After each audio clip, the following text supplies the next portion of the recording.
Si Iska natataranta. Tama ba ang kanyang ginawa? Kinasuhan ng dating Pangulo. Sigurado diretso sa inidoro. Hoy, ano na naman yung kanta mo? Siguradong malalimang video na naman ito. Siguradong alam mo na, si Iska nagkaso na. Pero bigla akong natawa at the same time naawa. Bakit naman? Ganito kasi yan. Bago pa man magsampa ng kaso, nanawagan pa ang mga ito. Yung parabang nang lilimos ng awa dahil alam nila kakaunti lang ang suporta. Tignan mo, kakarampot lang sila. I stand with Teacher Franz, yan ang pakulo nila. Meron pang panawagan, gamitin ito sa profile picture nyo. Ayan, ginamit ko na. Ano Franz, masaya ka na? Nilangaw ang panawagan niya na samahan sa pag-file ng kaso. Maging ang panawagang gamitin ito. 48 lang ang nauto. Pero may mas nakakatawa pa. Ang mga comments sa mismong Facebook page niya ganito pa. Red taggers daw. Si Joe Masison na mismo ang nag-red tag sa inyo. Yan ang patunay na kasapi niya kayo. Gagawin niyo pang bobo ang mga Pilipino. Nagde-deny pa kayo kahit may ebidensya na. Lagi niyang ikinakatwiran na wala daw siyang kasong pangungulimbat ng bata. May pa-fact check pa sila. Ano ang sabi niya? I was never charged with kidnapping and human trafficking. Piskalya na lang. Binasura na ang Office of the Provincial Prosecutor noong 2019 ang akusasyong kidnapping at trafficking. Wait a minute. Kung merong binasura, ibig sabihin may naisampa? Ganun lang kasimple, di ba? Anong ibabasura kung walang asunto? Ano yun? Yung prosecutor nag-imagine lang? Walang naisampang reklamo tapos kunwari nagbaso-basurahan lang? Uulitin ko ulit. Kung may naibasura, ibig sabihin may naisampa. O edi may kaso ka nga. Tapos todo deny ka pa. Galing mismo yung pahayag na yan sa kanya. Baka aatakin na naman ang mga bata nyo sa comment section na fake news yan. Ganyan kasi ang mga kasama nyong makakaliwa. Kung pabor sa kanila ang balita kahit peke na bulag-bulagan sila. Pero kapag against na sa kanila, kahit may ebidensya na fake news pa rin ang sasabihin nila. Ano ba kasi ang sabi ni Bibi Sara? Hindi ako ang may kaso ng kidnapping. Hindi ako yung may kaso ng human trafficking.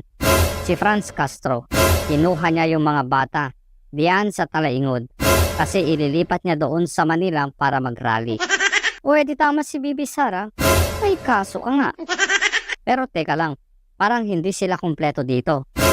Sino ang kulang? Hulaan mo. O ayan, kumpleto na sila. Mga stress ang pagmumukha o baka nagdadrama. Paawa effect ba? Yung mukhang inaalipusta para simpatya ibigay sa kanila? Sabi mo kanina sa umpisa at the same time naawa ka. Bakit naman? Makinig ka. Pero bago yan parang awa mo na. Mag-like at subscribe ka muna. I-share ang video at mag-comment ka. Salamat sa iyong suporta. Kunting paalala lang pala kapag nag-comment ka parang awa mo na. Huwag magmura dahil kinakatay yan ni YouTube. Kalma lang ba? Kaya pasensya na po kung hindi mo makita ang comment mo.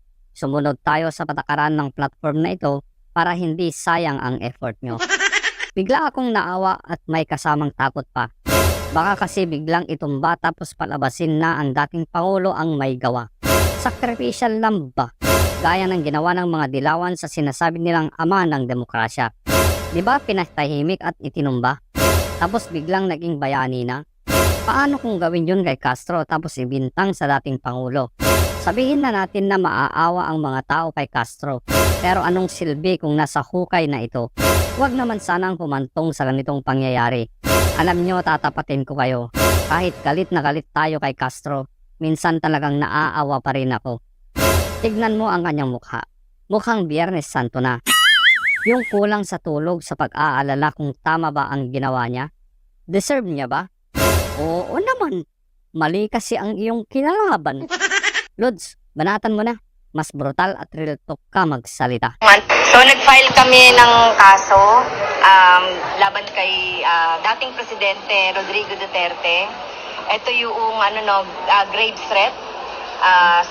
Sa revised penal code ay 282, Article 282. So para panagutin si dating Presidente Rodrigo Duterte doon sa kanyang malubhang pagbabanta sa aking buhay, doon sa programa niya noong nakaraang October 11 sa isang station. So, ito yun, no, wala na siya ngayong immunity. Kailangan niya nang harapin yung mga kaso na iiyaan sa kanya, no, katulad nito, na talagang hindi niya na magagamit yung kanyang immunity para magtago, no, dun sa mga krimen na ginagawa niya. So, malubhang pagbabanta ito sa aking buhay dahil nagkaroon din naman to ng epekto, lalo na sa panahon na ako ay kasalukuyang nagdadalamhati sa pagkamatay ng aking tatay. Doon niya pa talaga pinagbantaan yung aking buhay. Gaano ka din po yun na kasabay na nagdadalaman? Pero may mga ganitong klase ng banta sa buhay ninyo na ginagampanan ng mga hindi sa mga ginagawa. Yes, so nga, no, talagang na-shock po ako dun sa ginawang threat ni dating presidente.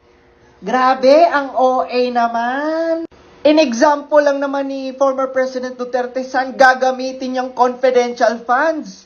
At sinabi niya lang naman doon na dapat daw sabihin ni VP Inday Sara na yung confidential funds ay para sugpuin kayo, mga makakaliwang grupo. Ang OA? Ang OA, no? Sino ba ang may kaso ng kidnapping?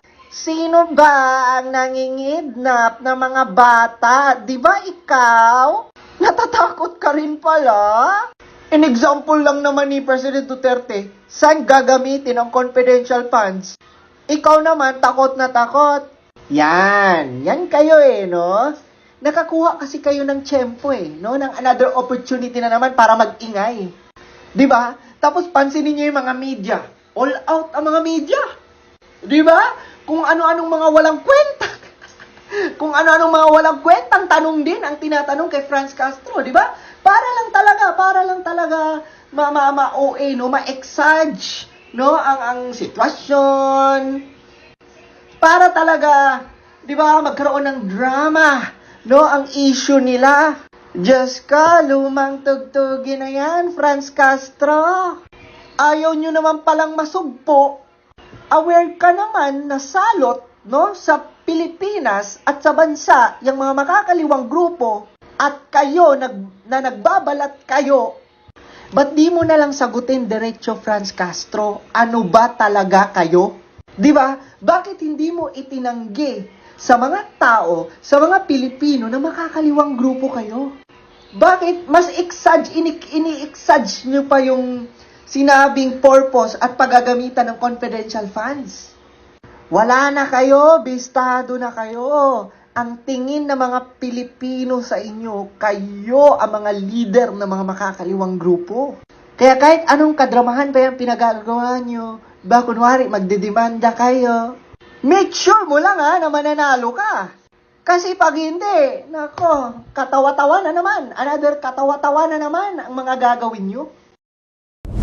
Bulaga, nagulat ka ba? Oo naman, Halloween na, di ba? Akala ko trick or treat na. Yun pala totoong pagmumukha. Sino ba naman kasi ang hindi magugulat sa pagmumukhang to? Daig pa ang kapre at nono sa punso. Yun bang pag nakita ko to, araw-araw Halloween ang feeling ko?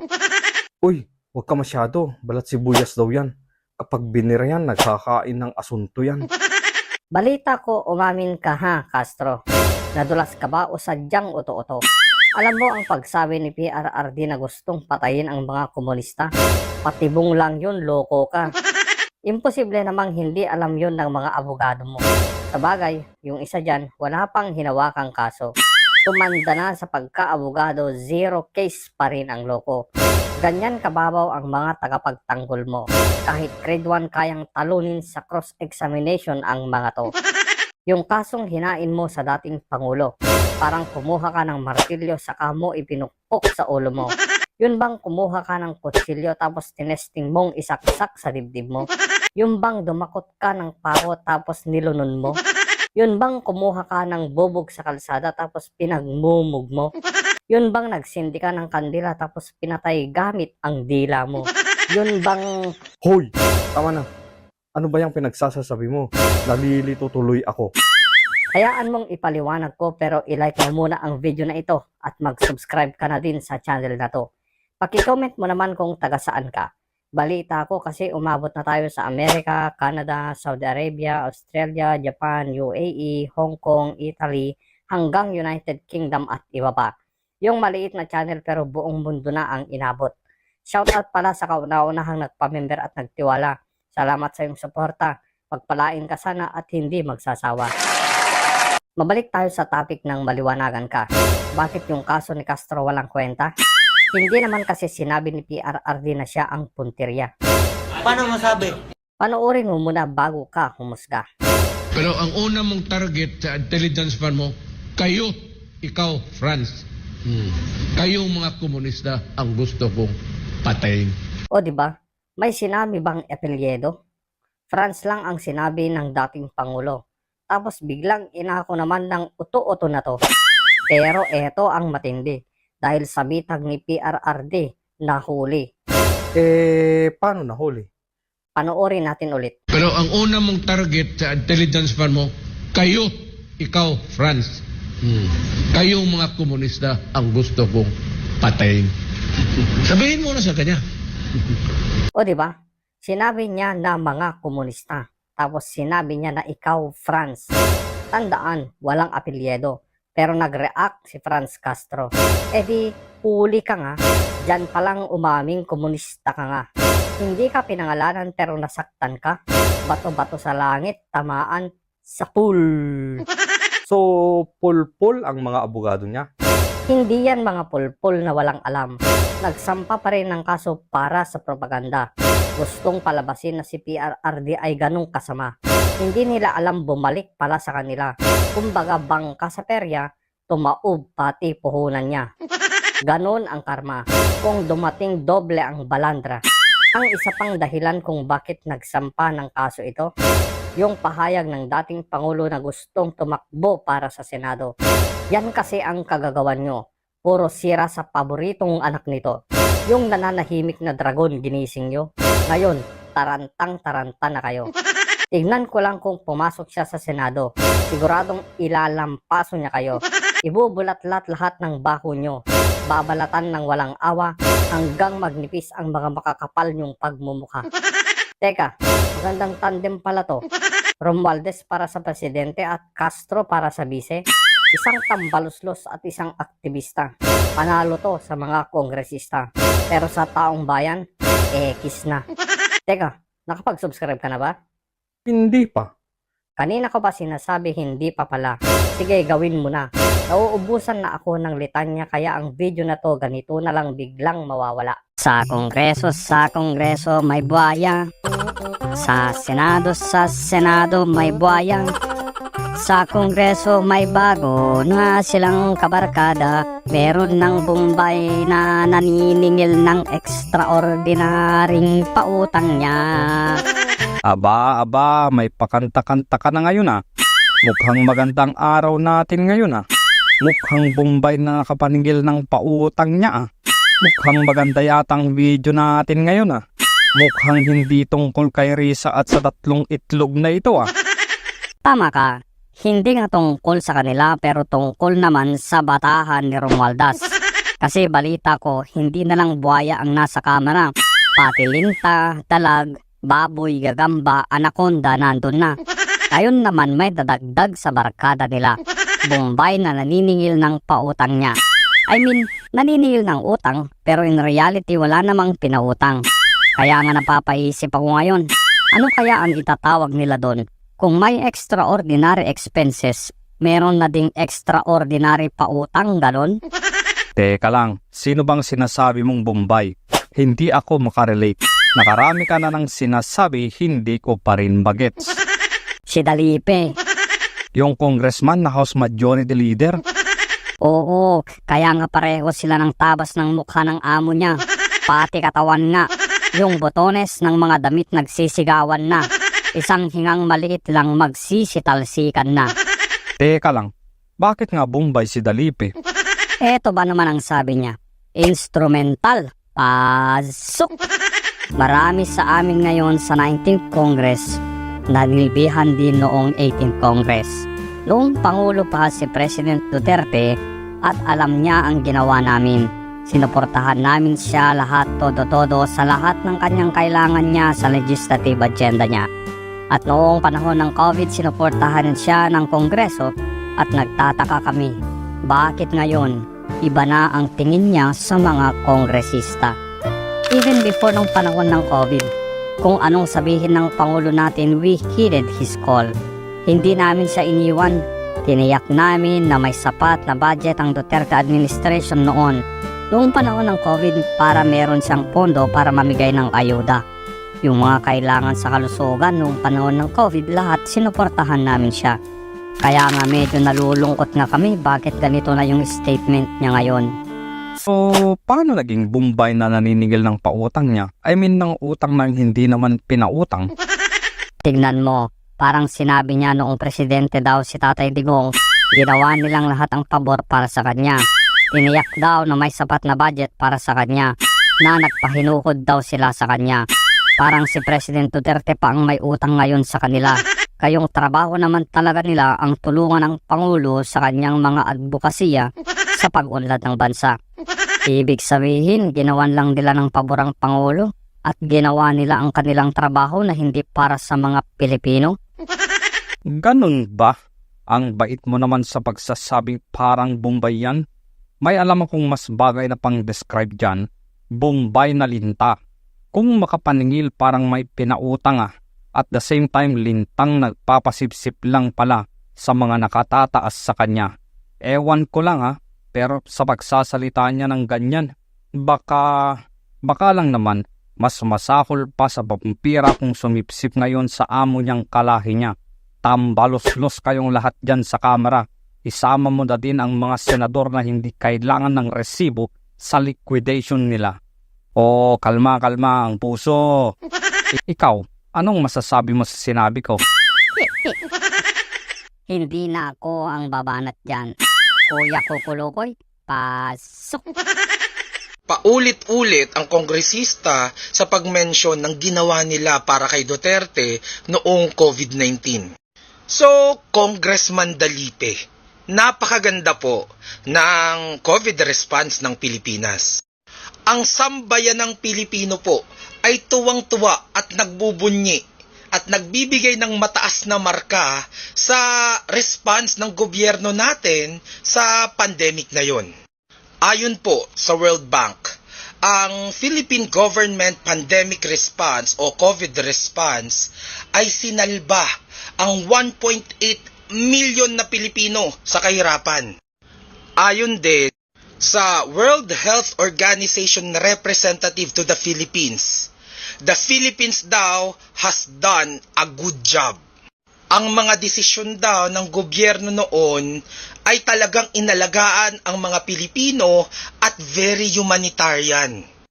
Uulitin ko, bilib na bilib po ang mga Pilipino noon. Bilib na bilib kami sa COVID response dahil sa coordination at pagtutulungan ng iba't ibang branches ng government na meron tayo. Pero sa mga ganito pong kataga na nilabas nyo sa publiko, all this time pala, akala namin kaya nyo ginawa yung mga desisyon na yon kung bakit sinuportahan nyo yung gusto ng presidente natin na talagang tumulong sa mga tao, nakasalba ng buhay ng mga tao, ay ginagawa nyo po pala para sumipsip sa kanya. Habang ang presidente po pala natin noon, nag-iisip kung paano isasalba ang buhay ng mga Pilipino, kung paano makakasurvive ang country natin sa pandemic na yon, na ang lahat ay takot na sa kung ano pang mangyayari. Kayo po pala, imbis na magsilbi, ang iniisip nyo kung paano sumipsip? Sa ganun pong sitwasyon, naiisip nyo pang maging linta? Kung ano man po yung ginawa nyo noong pandemic, hindi po utang na loob ni Duterte yon sa inyo. Trabaho nyo po yon bilang mga binoto ng mamamayang Pilipino. Paano nakinabang si Duterte sa pagtulong nyo sa kanya na masagip ang mga Pilipino?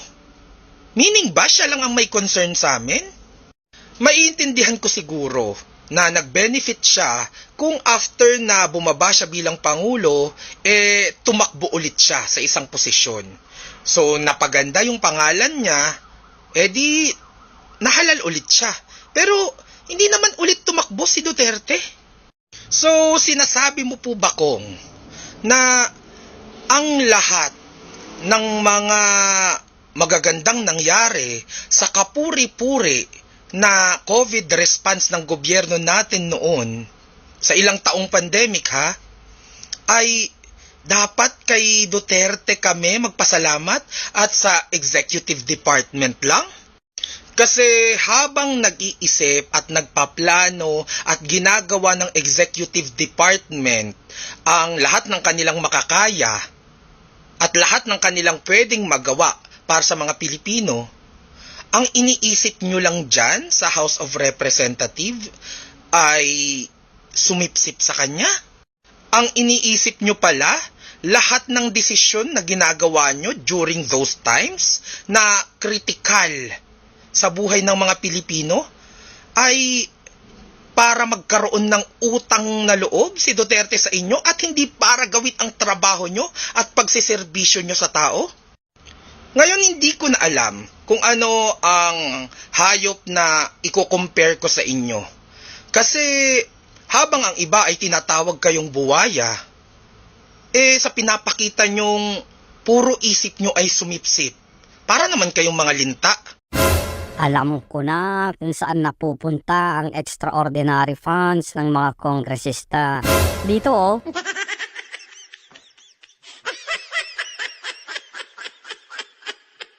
Ang thumbnail mo, plantita. Tapos yan ang iyong panimula. Nakakatuwaan lang naman, masyado ka namang seryoso. Eto na nga. Lumabas ang pagiging sutil ni BP Sara. Kayo kasi puro bintang na walang ebidensya. Ayaw nyo kasi kapag sinasabihan kayo ng derecha. Yun bang papangalanan kayo at sasabihin hindi kayo karapat-dapat sa katiting na respeto niya. Kung noong nakaraang literal na nabundok siya, ngayon naman dinala sa bakuran niya pati sa sala niya. Ano ba yung pinagsasasabi mo? Si BP Sara sumama na sa kanila? Naging komunista na din ba? Nung umakyat sa bundok na indoctrinate na nila? Kalma muna. Silipin muna natin ang Facebook account ni BP Sara at ito ang sabi niya. Kamakailan lang nagdesisyon ako na maglagay ng maraming halaman sa loob ng bahay para mabigyan ito ng vibe na parang nasa gubat. Kita mo na, kasutilan nito? Kung yung mga bata ng mga makakaliwa literal na sa gubat nakatira. Tapos papasaringan mo na naman sila na maganda ang vibe kapag feeling nasa gubat sila. Sige, Bibi Sara, banatan mo sila. Tuwang-tuwa kami kapag umiikot ang puwet nila. Yun bang umuusok ang tenga sa galit nila? Dahil kahit anong gawin nila, mali na binangga ka nila. Baka naman nature lover lang naman sila. Connect to the nature ba? Kaya mas gusto nilang tumira doon sa bundok ang pugad nila. Hindi lang pampaganda, nakakatulong din ang mga halaman at paglinis ng hangin sa pamamagitan ng paggawa ng oxygen. Nagpunta ako sa Quezon City Memorial Circle para mamili ng halaman dahil marami akong napapanood na vlogs na nagre-recommend nito. Kita mo na? Nanonood din pala ng mga vlogs si Bibi Sara. Sana naman mapansin tayo para malaman niya na isa tayo sa kanyang mga tagahanga at handang magtanggol sa kanya. Kaya mag-subscribe ka na para mas malakas tayo sa pagsigaw ng suporta hanggang sa mapansin tayo at umabot sa kanya. Isa sa mga nabili ko ay snake plant dahil matibay ito at hindi nangangailangan ng sobrang init. Maganda rin itong ilagay sa loob ng kwarto at banyo. May suggestion ako, Bibi Sara. Bakit hindi kaya yung snake plant ang iregalo mo sa mga kongresista? Dahil sa mga ugali nilang mahilig tumuklaw kapag nakatalikod ka na. Reminder ba sa kanila na kahit anong tibay ng pader na ipanghaharang nila, kayang gibahin ng isang Inday Sara. Kahit sila pa ay kasing kamandag ng kobra dahil ikaw ay isang agila na dadagit sa kanila. Nagpapasalamat din ako sa isang kaibigan ko na may negosyo na mga halaman dahil binigyan niya ako ng malaking palmera. O Raul Manuel, ito ang itsura ng palmera para ma-educate ka. Baka kasi sa tanan ng buhay mo, hindi mo pa alam ang itsura ng isang totoong halaman. Samantalang yung mga kabataang nire-recruit nyo, yan ang ginagawang pansilong kapag umuulan at bumabagyo. Ginagawang unan at higaan. Minsan baka ginagawang ulam na lang kapag sikmura ay kumalam.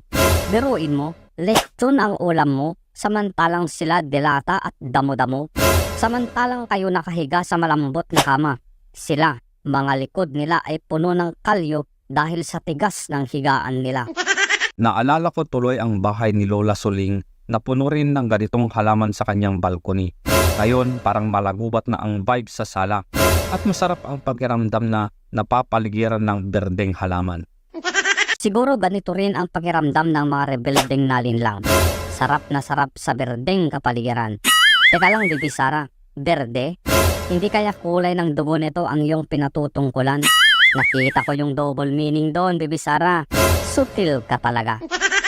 Mga kababayan, patuloy tayong maging matatag sa pagtaguyod ng isang bansang makabata at batang makabansa. Kita mo na, bansang makabata? Hindi tulad nyo na ginagamit ang mga bata para sa inyong pansariling kapakanan. Kita mo na, batang makabansa ika niya. Pero paano magiging makabansa ang isang bata kung mandatory ROTC ay tinututulan nyo pa? Nilalason ang mga murang isip at tinuturuan na maging komunista. Kung wala tayong konsensya sa mga pinaggagawa nyo, kunting awa man lang sana ang ipakita nyo. Ay, teka, sa mga ito ba tayo hihingi ng konting awa? Baka kay Satanas na benta na pati kaluluwa nila.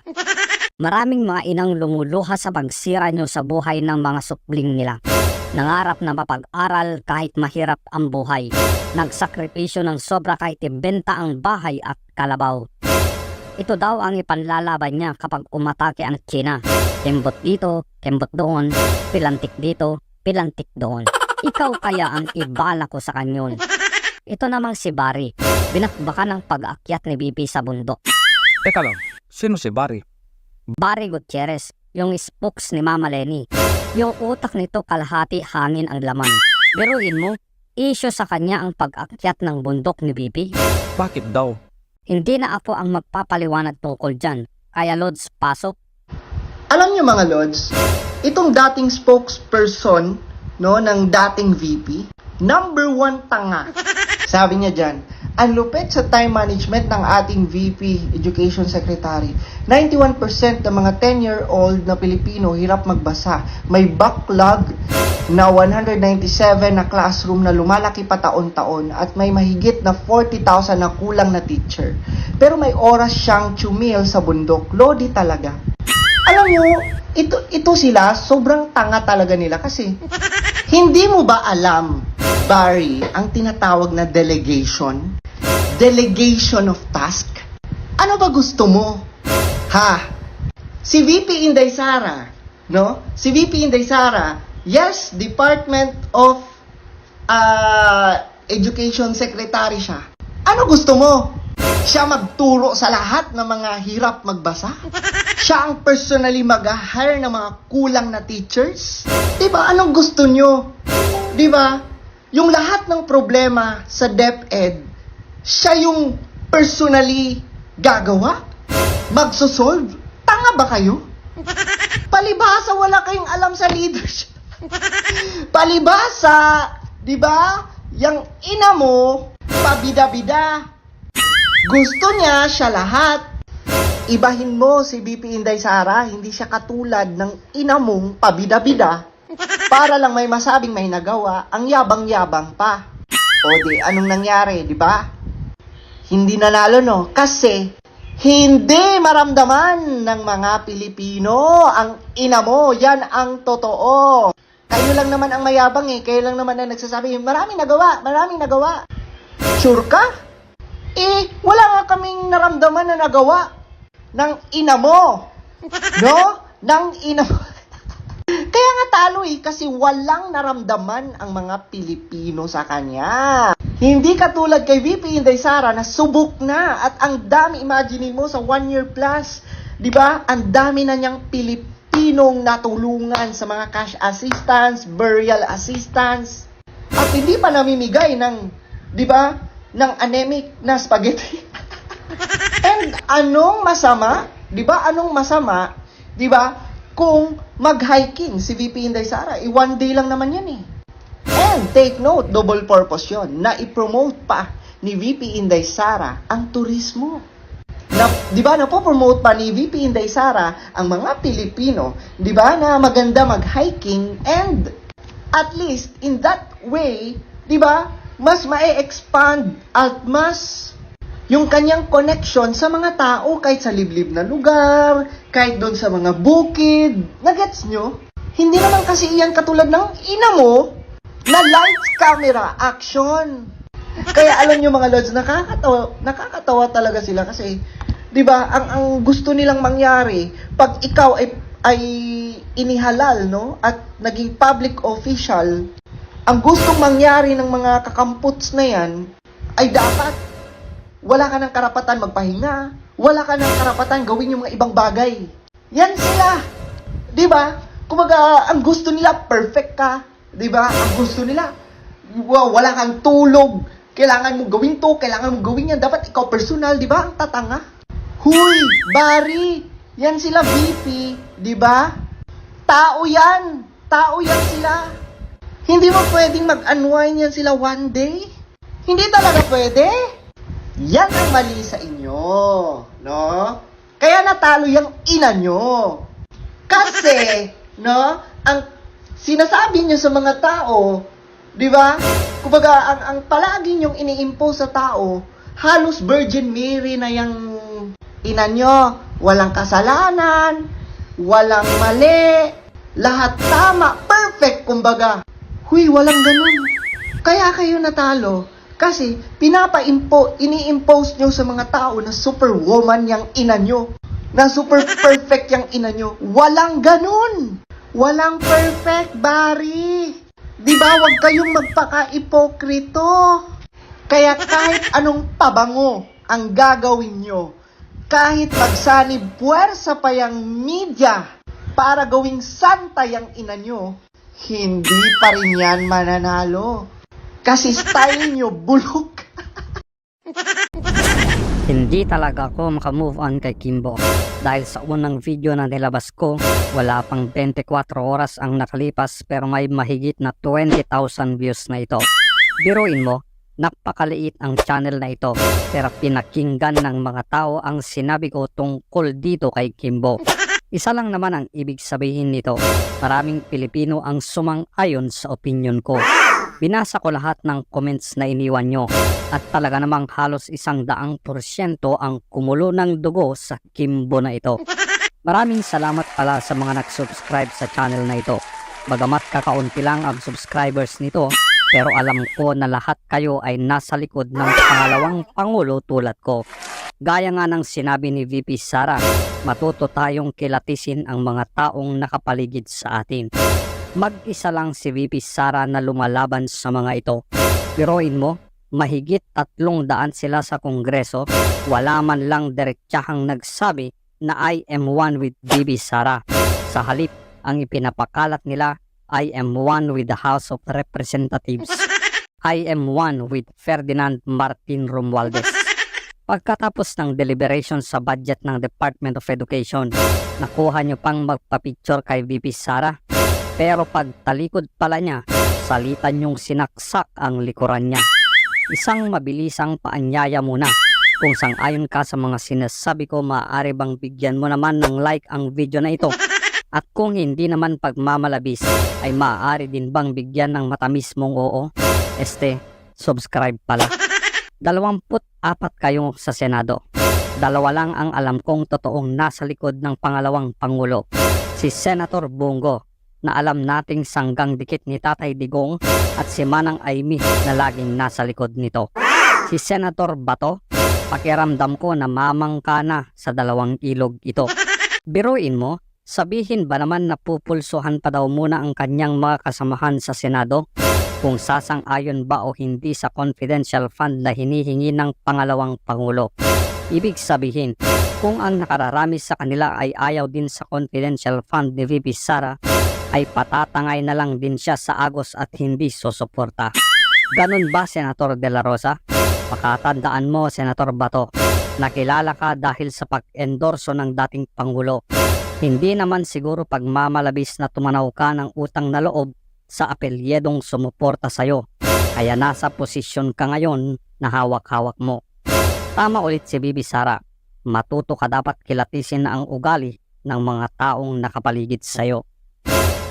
300 mahigit na kongresista at 24 na senador. Hanggang ngayon wala pang diretsahang kumakasa sa hamon ng sinasabi ng mga dilawan na Pangulong matabil ang dila. Bastos daw at nagmumura. Pero tignan mo nga naman ang karma. Binakbakan nyo si BP Sara pero isang salita lang ng tatay niya, tumambling kayo isa-isa. Para kayong mga kuhol ngayon na pinukpok sa ulo. Napakatahimik nyo sa usapang individual audit sa pera ng bayan na inyong ginasta. Pag-usapan din natin si Dalipeng Lintang Bombay. Kung hindi mo pa alam bakit siya Lintang Bombay, nasa channel na din ang paliwanag. Hanapin mo na lang ang video na ito at panoorin mo na lang. Dahil sa pagbubulgar ni PRRD na wala pang isang na-flag ng COA na kongresista dahil takot daw ang mga ito sa kanila, ay umamin din si Dalipe sa pagkakaalam niya ay wala pa daw talaga. Pinatutuhanan lamang niya na tama ang mga binitawang salita ng dating Pangulo. Wala po akong I do not know kung merong iba na may na-flag, pero to my knowledge sa mga kabatch ko, kasi third term na kami, wala pa naman po, kasi hindi ka naman bibigyan ng next quarter kung hindi ka mag-comply doon sa reporting procedures na re-require ng Commission on Audit. May paperwork po yun, wala pong binibigay doon na taxpayers money na walang paperwork or reporting required by the Commission on Audit. Lahat po yan may sinasubmit. At nang ibagsak ni Admar ang bombang tanong para sa individual audits ng mga congressman, utal-utal at hindi makasagot ng diretso itong si Dalipe. At hindi niya sinagot ang tungkol sa individual audit nila. I-quote ko lang yung kanyang pinaka-recent post. Papaano ang liquidation ng budget ng bawat senador at congressman? Liquidation by certification. Hindi kailangang magpresenta ng resibo at masusing auditing ng bawat senador at congressman para sa kanilang MOOE. Certification lang ng bawat senador at congressman ang kailangan para sabihing ang milyong-milyong binibigay sa kanila, isa-isa ay ginagamit nga sa MOOE, yung maintenance and other operating expenses. Kaya sa auditing, ang makikita mo lang ay ang certification ng senador at congressman at hindi ang detalye, resibo at meticulous auditing kung ginamit nga ba sa wasto at hindi waldas ang paggastos nila sa pera ng taong bayan. Kahit gastusin pa yan ng senador at congressman sa shopping, sugal, prostitute at iba pang kawaldasan, ang mananaig ay ang certification nila na ginamit nila ang pera ng taong bayan sa MOOE. Walang makakabusisi sa tunay na pinagamitan nila dahil nga classified ito. No? Ito yung recent post lang din ni Sas Rogando Sasot. Ano pong masasabi nyo dito, Majo? Well, opinion niya yan. Basta kami naman kung ano ang require ng auditing agency, we have to comply. Kaya nga sabi ko kanina, hindi kami exempted sa any audit requirement na hinihingi sa amin ng auditing agency, ng Commission on Audit. Kung anong reportorial requirements ang kailangan gawin ng House of Representatives or ng Kongreso, we have to abide by it.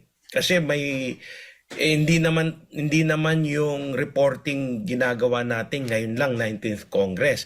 Even before 18th Congress, 17th Congress at ilang pang mga kongreso na kalipas, ay nobody is exempted from that. So walang Congress or at any given point in time ay exempted. So kung ano yung nire-require nung Commission on Audit even before and until now, I can say we are compliant by it.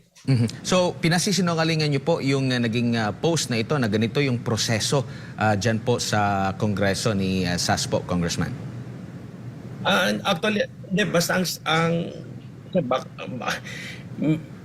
baka ma-misquote na naman ako.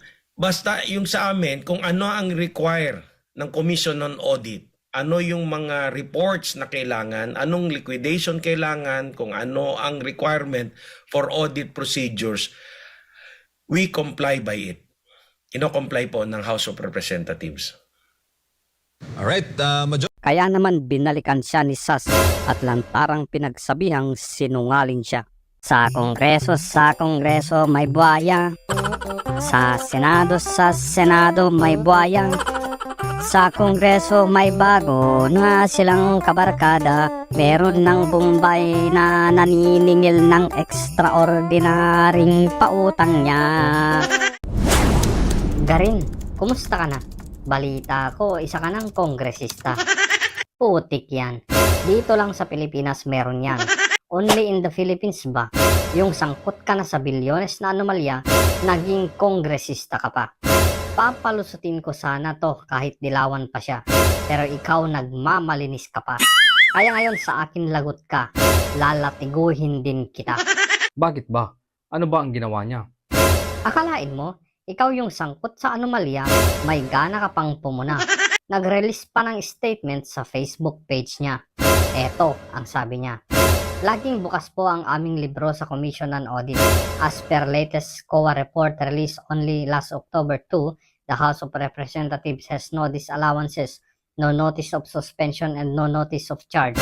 Ibig pong sabihin, pasado kami sa COA audit. Yun naman pala. Bukas naman pala ang libro. Bakit hindi mo ilabas ang resibo mo sa publiko? Hulaan ko, wala kayong resibo. Kahit yung pambili ng pagkain ng aso nyo kasama sa budget allocation nyo. May pa-stand with House Representatives ka pa? Hindi yan ang sigaw ng mga tao. Resibo, resibo, resibo ay ilabas nyo. Isa ka palang doktora, pero mga bata ikaw mismo ang nagturok. Nagturok sa bakunang hindi pa aprobado. Ang tanong, magkano ba? Magkano ba ang kickback nyong naibulsa? Akalain mo, nirealay nyo ang pera ng gobyerno kahit alam nyong bawal na nga ito. Akala nyo siguro hindi kayo mabibisto. Paano yan? Timbog na kayo. Swerte nga si Pinoy na una nang makipag-eyeball kay San Pedro. Kung hindi, isa din sa aaraw-arawin ko. Pera ng taong bayan na ipinagkatiwala sa inyo. Kung ano-ano ang pinaggagawa nyo, mapuno lang ang mga bulsa nyo. Natatandaan ko, dinanay mo pa ang dinner meeting nyo. Keso, 2 taon na kasi ang nakalipas. Yan ang palusot mo. Pero nang dikdikin ka, biglang nahimasmasan at umamin ka. Ano, mga kaliwa, fake news na naman ba? Itanong mo na naman saan ko nakuha na umamin siya at nagkamali nga siya. Eto, manood ka. Hanggang napunta na sa France, dahil dun sa France, pinag-usapan nga yun sa OECD. At tama po yun, no? Nagkamali po talaga ako. Kasi I was being asked about a dinner that happened 2 years ago. O, di ba? Pantangan na lang talaga kung hindi ka pa maniniwala at ipagtatanggol mo pa rin sila. Ayan na ang ebidensya. Galing mismo sa bunganga niya. Pero syempre, gaya ng dati, patay mali siya ka pa rin, di ba? Pinapalusot nyo pa na hindi side trip ang ginawa nyo kasama si Noynoy nang bumisita kayo mismo sa planta sa ibang bansa. Ang mga Pilipino gising na. Hindi na kami malilin lang ng basta-basta. Kayong mga pinklawan at dilawan, puna kayo ng puna sa foreign trip ng Pangulo. Eto maliwanag na side trip ang ginawa nila. Nakipag-dinner sa mga opisyal na tagagawa ng bakuna. Wala yan sa plano pero hindi kayo ngumawa. Ngayon kinasuhan ka na. Mahigit 3 bilyon pa naman ang anomalya. Tapos kayo dyan sa House of Representatives, 125 million ni VP Sara, questionable pa. Nasaan si Iska, Manuel, Brosas at Risa? Noong ang mga bata ay nagkakamatayan na dahil sa bakunang Denbaksya. Wala. Tahimik sila. Dahil kaalyado nyo ang mga may gawa. Sa mga paaralan ginawa ang karumal-dumal na pagbabakuna. At teachers, Iska, nasaan ka? Ikaw, Brosas, noong nag-iiyakan ang mga ina dahil nagkakasakit at nangangamatay na ang mga anak nila. Gabriela, para sa kababaihan, hindi makagilap. Mas masakol pa itong kabataan. Mga bata ang talagang pinuruhan sa bakuna ni kamatayan. Ikaw, Akla, nasaan ka? Pumunta ka ba sa kalsada para ikondena sila? Wala.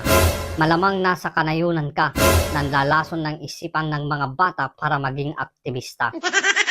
Si Risa, nasaan ba? Di ba 2015 nang nasa PhilHealth ka? Bakit walang narinig sa'yo na pagkondena? Simpleng sagot lang ang nakikita ko. Kaalyado mo kasi kaya nabusalan din ang bibig mo. Kuya Badong, banatan mo na nga sila. Pero parang awa mo na, kumalma ka muna. Pero bago yan, mag-like at mag-subscribe ka muna. Salamat sa iyong suporta. Okay. Ito po, si Garin. Mga dilawan po. Panahon to ni Pinoy lahat. Mga mandurugas ng mga panahon. Inyo, wala na kayong ginawa kundi siraan ng mga Duterte. Panahon. Yung ni Pinoy. Pinatupad yan dengbak siya na yan. Ayan na po. Sinampahan na po ngayon ng ombudsman. Ito pong si Garin. Dahil po, okay na mo, wala akong ano sa mga sinasabi nyo ngayon. Mga hayop ko, wag nyo akong ano yun. Wala akong pakailam sa inyo. Wala akong ano ngayon. Kung ayaw nyo makinig dito, huwag kayo makinig. Nalalaman pa kayong di paninira. Wala nga kayong kinakaso eh.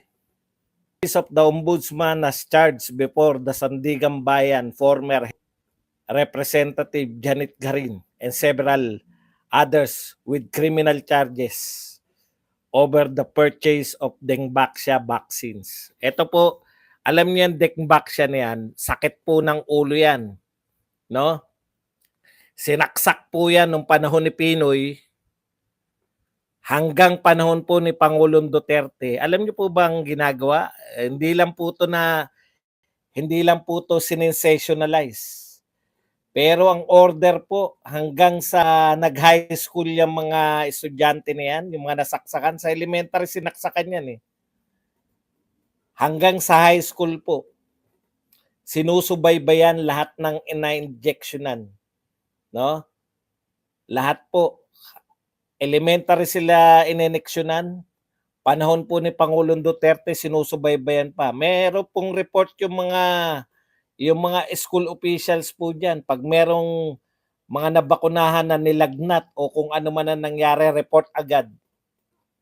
Kasi ang dami pong report na ano, 'di ba? Kaya lang siyempre hindi na naiugnay yung mga nireklamo ni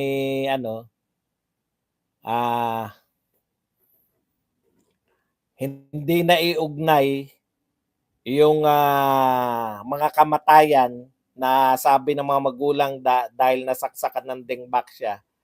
Kaya walang criminal case. Ito po, graph ang kaso ngayon. Ewan ko kung tapos na yung criminal case yata. Okay.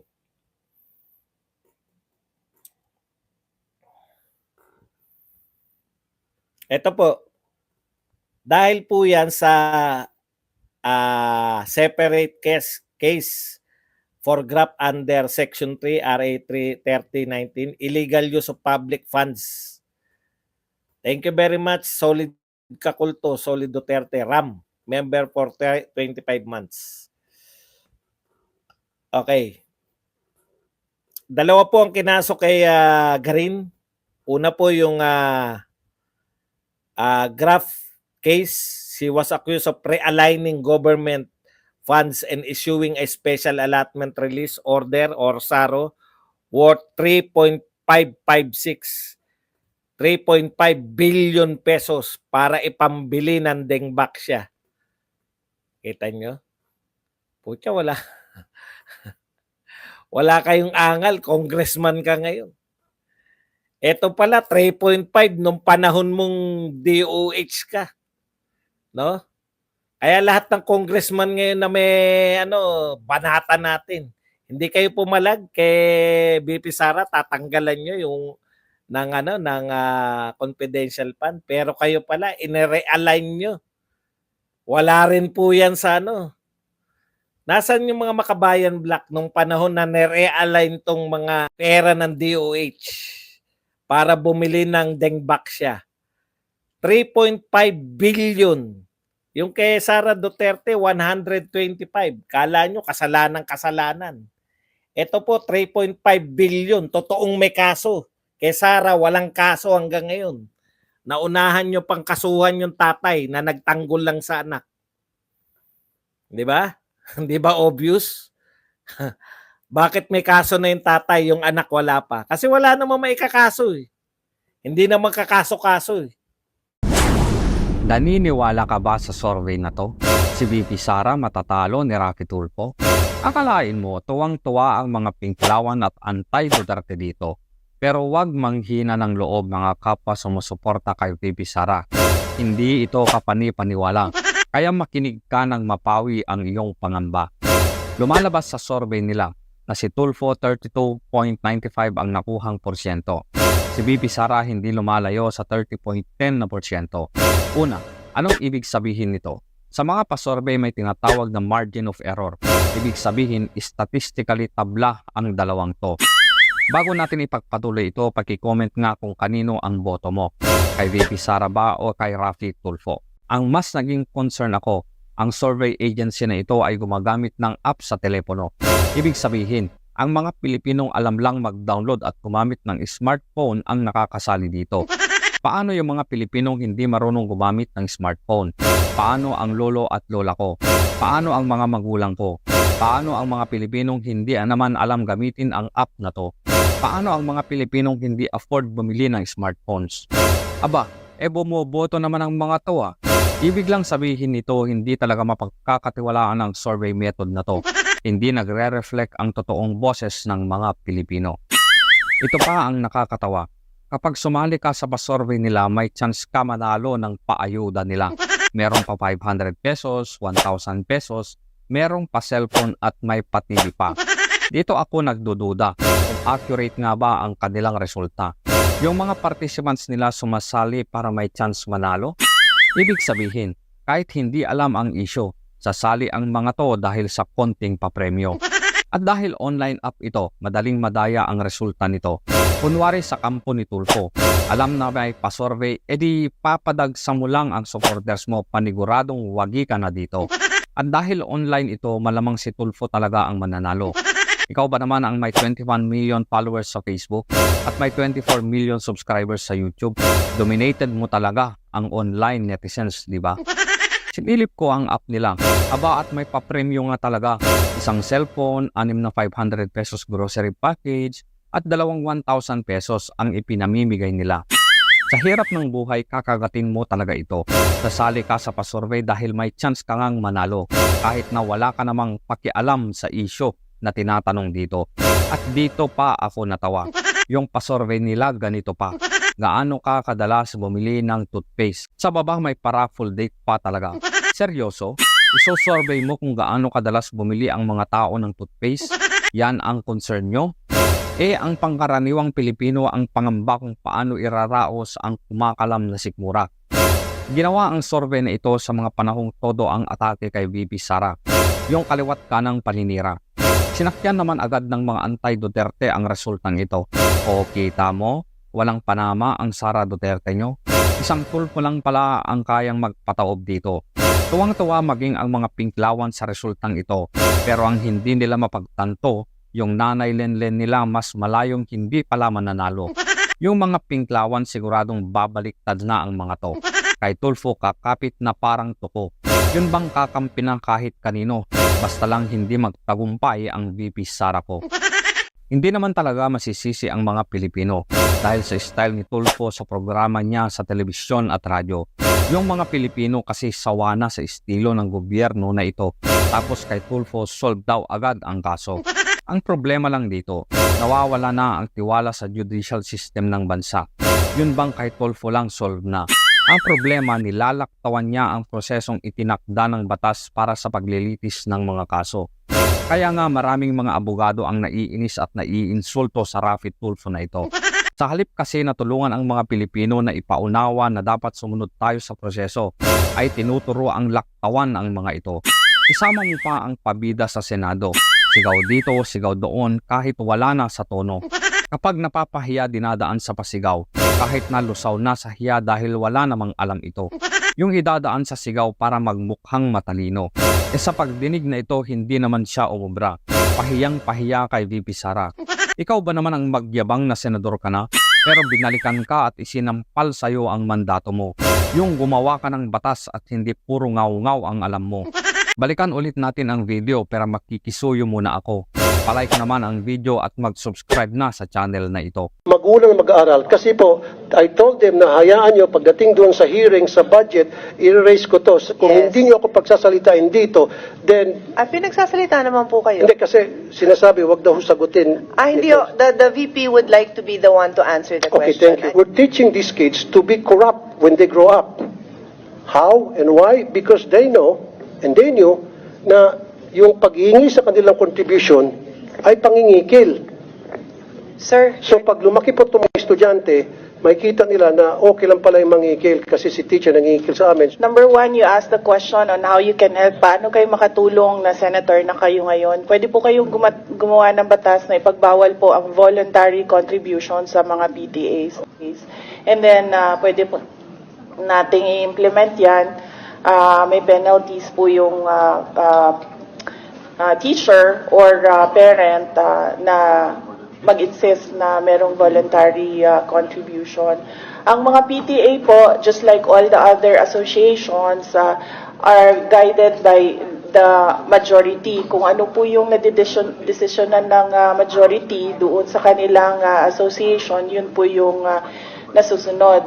Now, it is a voluntary contribution. Ibig sabihin, hindi po pinipilit yung mga estudyante o yung mga magulang na mag-contribute kung yun man ang nadesisyonan na project ng PTA. Marami po tayong mga stakeholders na iba-iba po yung projects nila sa ating mga paaralan. Hindi lang po mga PTA, but we have NGOs, we have private sector donors who partner with our public schools sa mga specific na projects nila in certain schools. Ganito po din yung ating mga PTA. Pinag-iisipan po ng teachers and ng parents kung paano sila makatulong sa eskwelahan para sa pag-aaral ng mga bata. But then again, as I said, these are voluntary contributions. Pwede po nating ipagbawal, gagawa po tayo ng batas para po merong penalty. Madam Chair, pwedeng konti na lamang. Una-una, wala pong kapuyong taga-DepEd para i-monitor yung proceedings ng meeting para pagsabihin ng DepEd, hey, meron na kami memo dyan na bawal ang pag-uusapan ng project, umayos-ayos kayo, ang pag-uusapan nyo lang academic performance ng estudyante. Is that fair enough?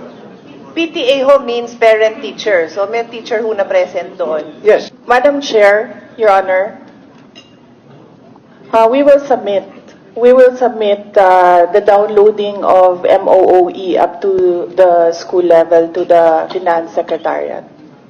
At ito na lamang po, Madam Chair. Test tube. Hinihingi din po, kasama rin po yung Pwede test bang tube. submit natin? Kasi sir, I've reminded everyone who's Last na beyond lamang their po, Madam time. Chair. Last na lamang. Sige. Test tube. Alam ko meron natang 500 billion na budget for the test tube. Parang every year, bilyones ang naalat para sa test tube. Kasi marami rin po ako mga magulang nagreklamo, pinapakontribute para sa test tube, laboratory test tubes. Test tubes, paulit-ulit po. Every year, hinihingihan po ng contribution ng estudyante. Pwede mo ba pa-stop na rin natin yun? Yun lang po. So, stop na po natin. In short, lahat po ng contribution para sa maintenance ng school, ang pakiusap po ng mga magulang through me, stop na po natin yan. Pag na-stop niyo po yan, I promise you I will support your budget every single year and you will not gonna hear anything from me. That's a commitment. That's a promise. Terrorisa. Bakit nga ba binansagang terrorisa si Senator Risa Hontiveros? Ang ganda ng pangalan niya, oh. Ana Teresia Hontiveros Barakel, oh. Tapos binansagan yung terrorisa. Hontivirus nga ang tawag ng iba sa kanya eh. Kalma. Senador yan. Ang tawag nga sa kanila sa mga hearing, honorable. Ibig sabihin, kagalang-galang. Nililihis mo naman ang usapan eh. Dapat sagutin mo yung tanong mo sa unahan. Bakit binansagang terrorisa si Madam? Siya bang tinutukoy mong madam? Isa pa yan, pero hindi siya ang sinasabi ko. Irrelevant na yan ngayon. Patortor na lang yan ngayon.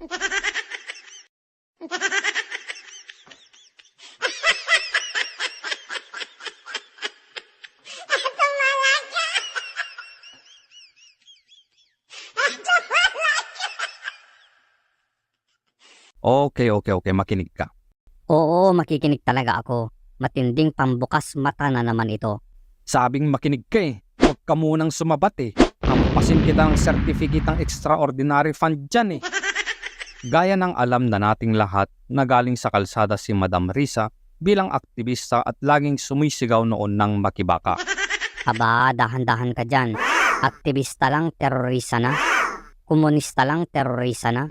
Wala akong sinasabing ang mga aktivista ay terorista. Baka masabihan akong nagre-red tag nito. Diyan pa naman magaling sina Manuel, Borosas at Iska. Kapag nasusulot sila biglang kambyo. Tapos sasabihin, red tagging ka, kakasuhan kita. Kahit walang batas tungkol sa red tagging, ipipilit pa rin nila talaga. Kaya pala si Atom Arroyo nagsampa ng kasong libel. Kasi kapag red tagging ang ikinaso niya, mababasura lang pala kasi alam nila na imbento lang ng mga CPP, NPA, NDF ang salitang red tagging. Ang layo mo na, boy. Balik terorista ka na. Okay, nadidiskarel na ako. Pero mambobola muna ako ng mga manunood. Pero hindi tayo gaya ni Maharlika na puro chismis na lumalabas sa bunganga niya. Mga magaganda at pogeng nanonood ngayon. Paki-like mo naman ang video na ito at mag-subscribe ka na din sa channel na ito. Dahil ang channel na ito ay halata namang galit sa makakaliwa at ang tiwala at suporta ay na kay VP Sara. Amen? Amen? Sana gumana kahit makaabot man lang ng 1K na likes to, okay na. Mag-comment ka na din at pupusuhan ko yan, promise. Sus, wala kang mabobola sa mga yan. Hindi magla-like at magsusubscribe ang mga yan. Ibali na. Basta mapahayag ko ang aking opinion, okay na. Kahit hindi na din nila i-share ang video na ito, okay na. Basta manood na lang sila. Ayan na, magla-like na, magsusubscribe na at isi-share ko pa. Happy? Okay, then tuloy ko na. Natatandaan mo ba noong nagpunta si PRRD sa Russia? Oo. Natatandaan mo ba na umuwi siya bigla dahil sumalakay ang Maute sa Marawi City? Oo. Pero ano ang connect ni Risa sa Maute? Sinabi kasi niya na hindi rebelyon ang ginawa ng mga Maute at ang mga alegasyon pa na pinunduhan daw ni Risa ang mga Maute. Boy mabigat na alegasyon yan. Fake news yan, boy. Hindi naman sinabi ni Ma'am Risa na hindi rebelyon ang pagsalakay ng mga armadong terorista sa isang lugar. Gusto mo ng pruweba?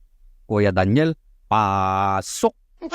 Napaka-specific kuya yung definition ng rebellion at saka ng invasion dun sa Okay, Constitution. ano po ang Yung talagang ng rebellion? Ang rebellion ay may section ng local government at populasyon ng Pilipinas na titiwalag sa pambansang gobyerno. Sasabihin halimbawa ng Marawi City Government o ng mga Marawi citizens na ayaw na namin sa Republika at kami ay hihiwalay na.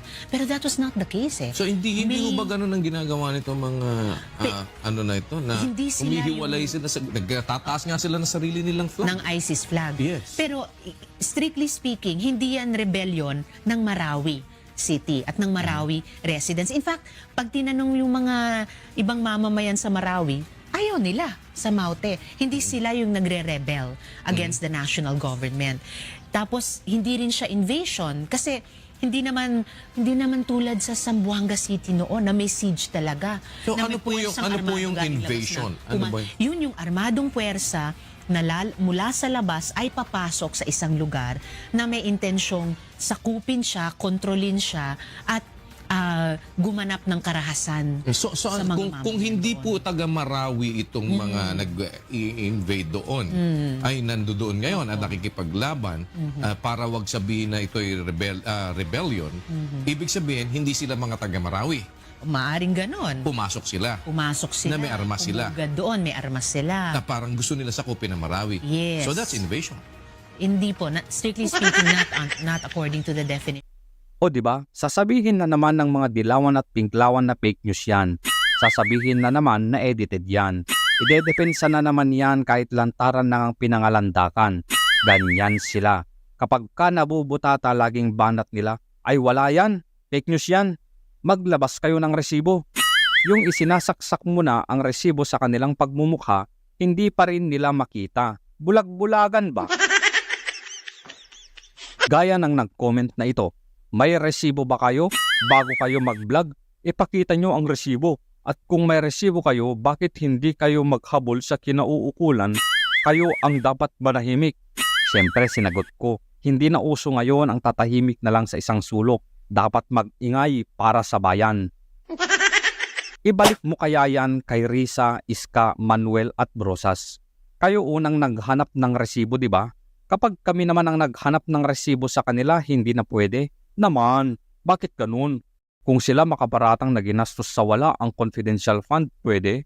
Kapag kami naman nag-demand ng accountable sa inyo, hindi na pwede. Kayo na nga ang bumira sa nag-comment na yan, mga kababayan. Mga minamahal kong kababayan, ako ay lubos na nagpapasalamat sa inyong walang patid na suporta sa opisina ng Vice Presidente at sa gagawaran ng edukasyon. Ang inyong matatag na paniniwala sa kahalagahan ng aking trabaho at sa positibong pagbabago na aking maiaambag sa pag-udlad ng ating bansa ay siyang nagbibigay lakas at inspirasyon sa akin upang magpatuloy sa pagserbisyo sa ating bayan. Maraming salamat sa mga gumawa ng green ribbons bilang pagpapahayag ng suporta sa akin. Naiintindihan ko ang inyong pagkadismaya at galit hinggil sa mga issue tulad ng pakikialam sa budget at usapin ng confidential fund.